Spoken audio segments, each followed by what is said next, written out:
Yan po ang bagong libangan ni Don P. Habang nanonood siya ng basketball. Araw-araw yan tuwing uuwi. Inunti-unti niya yung mga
well. After all, I am a fluency in English. What? Joke lang po mga kuratsa. Fluency in English. Papagalitan na naman ako ni Professor Amilito neto. Yay. So I think school days are back. It was like we had it. Kids are on vacation for a couple of days, so back to the old thing, same old. So as long as it's good, it's good. So a lot of people are jogging and walking. This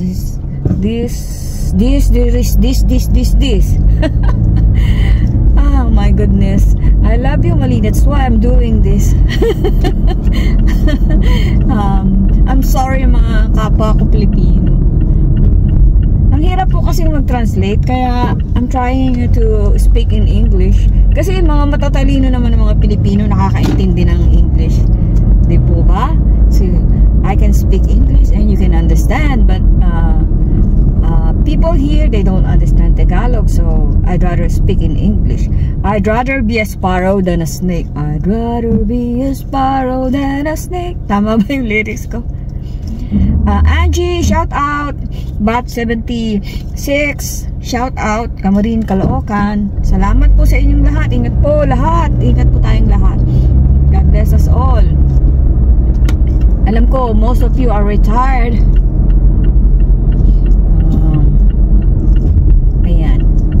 We're here already and ready to fight. See? Have a good day, everyone. I'll see you later. Bye.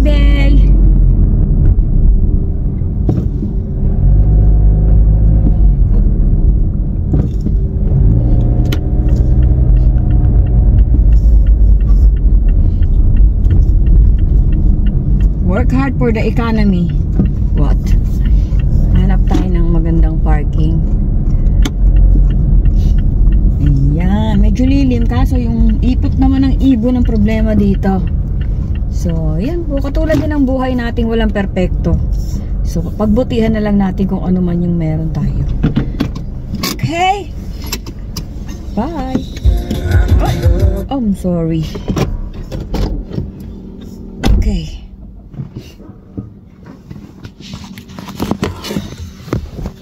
Bye!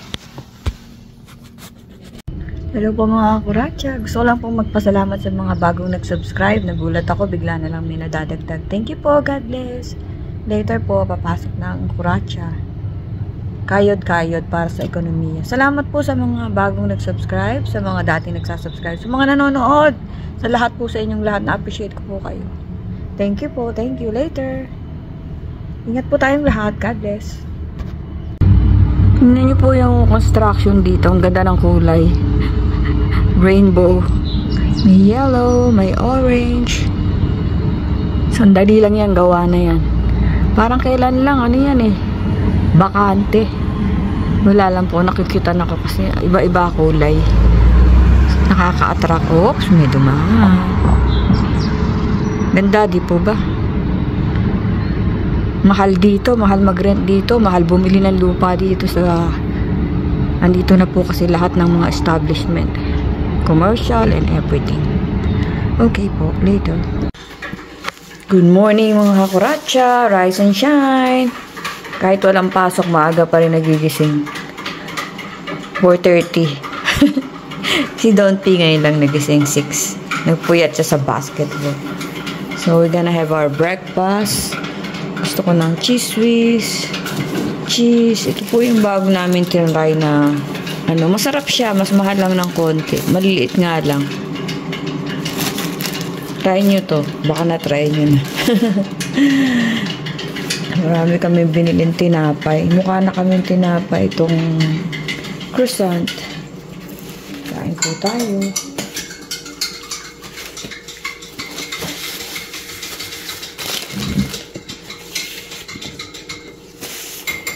Kamusta po kayo mga kuracha?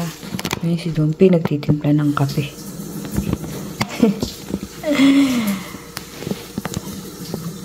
Maya ko ulit. Kakain muna kami. Ay, sana mag-June na. Mapapagod na ako pumasok. Magre-retire na ako bukas. Later. Busy.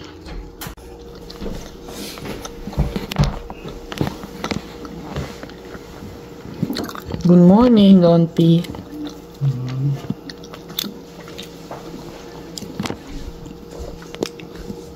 Mira, thank you for watching. Like and subscribe and comment. Nakasubscribe na pala.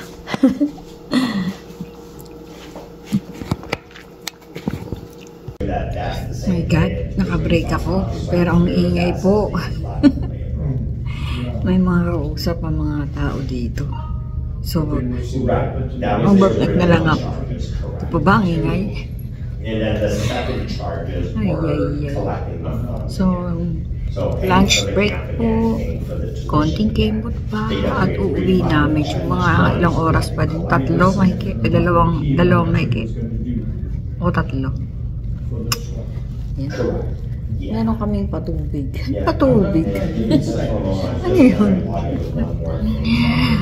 Nadagdagan na ng subscribers ko. Thank you sa inyo. God bless po. Kung sino man po yung mga nagsasubscribe din na hindi ko naman po kakilala. Salamat po. Yung mga kakilala ko. Salamat po. God bless po.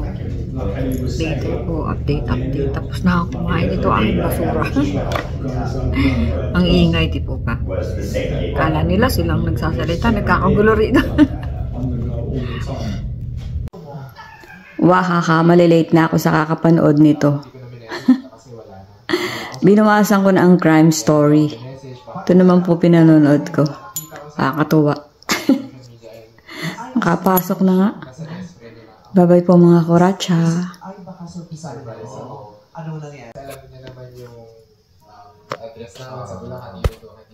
Work para sa ekonomiya. Bye-bye. Buhay Amerika. Yung isa, pumasok na si Don P. So, thank God, it's Friday. Bukas walang pasok. Yahoo! Pwedeng gumising ng tanghali. God bless po.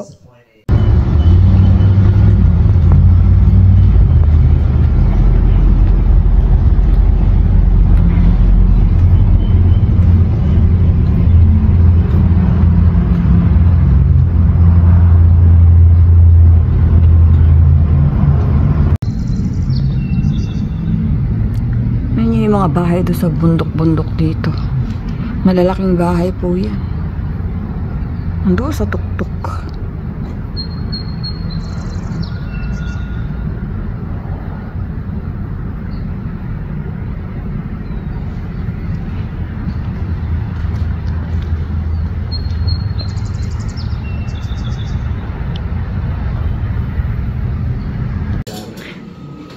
Kauwi lang po at si Don P ay nagluluto. Hey. Sobrang pagod. Pasensya na po, hindi nakakapag-upload. Busy ang Kuratsa at ang Don Paratot. Pero thank you po sa mga nagbago nag-subscribe. Mira! Thank you. Shout out. Shout out kay Al na nasa Hawaii. Chuchar. Thank you, Don P. Nagsaing siya. Kasi maaga siyang dumating. Ako ngayon, kararating-dating ko lang. Pagod na pagod na pagod. Sabi ko nga sa kanya, pwede ba wag na tayo magtrabaho, mamasyal na lang tayo. Pwede daw. Nako po. Thank you, Don P.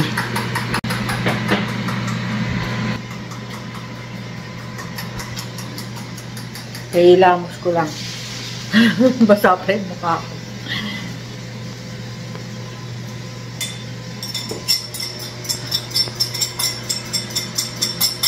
Bili ako ng dalawang saging. Kasi hinog na hinog. Dalawa lang binili ko. Saka bumili ako ng price na potato. Yung pala meron pa kami. Na doble. Hilaw pa yung ating yung masustansya. Yung smoothie namin. Araw-araw pag may pasok. Diba? Healthy-healthyhan. Potato. Yan po ang bagong libangan ni Don P. Maglinis ng sapatos. Tingnan nyo, parang bago. Ililinis niya, tas nilalagay niya ng ano ba yan, sa leather?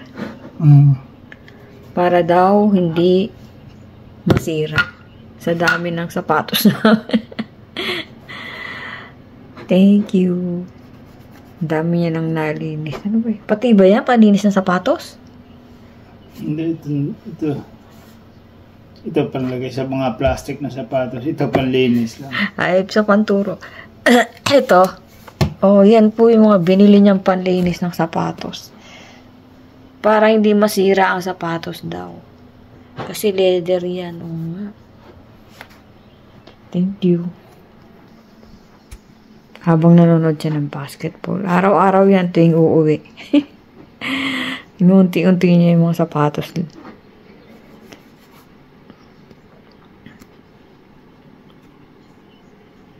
Bumili siya ng pang magiging ano na siya. Ano ba tawag doon sa naglilinis ng sapatos? Excuse me. Tagalinis. Sapateros. Sapateros.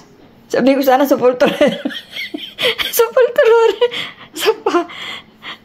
Cemetery pala. Boom. Patay. Marami na po siyang nalinis.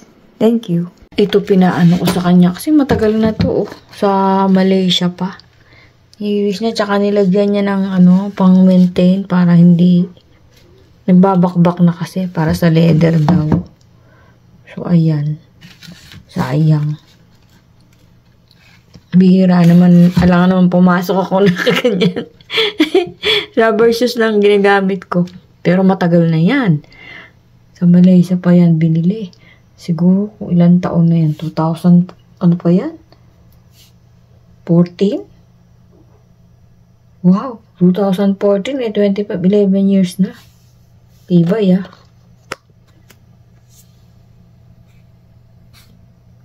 So, ito po yung ginagamit ni Don Paratot para ma-preserve yung mga leather na shoes, bags. Ewan kung pwede to sa mga bags na Louis Vuitton. Tatakot naman akong pahiran yung akin. Baka, alam nyo na. Sa sapatos pa lang na try tatanungin ko rin kay Don P. Pumasok eh. So, ito yung ginagamit niya pang leather. In-order niya lang binili niya sa Walmart. Tsaka ito. Ba't yung mga pinagbibili ni Don P? Pero maganda naman po. Nalinis naman yung mape-preserve siguro yung mga leather. Ayan o.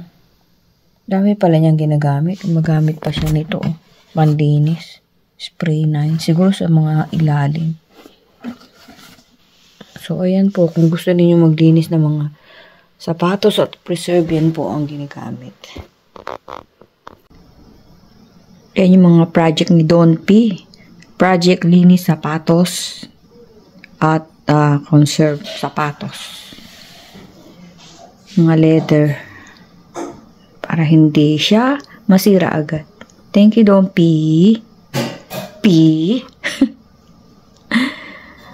Ang dami namin sapatos, sayang. Yung iba nababakbak na, hindi nagagamit. Kaya, ayan. Preserve. Kesa bili ng bili. Alright?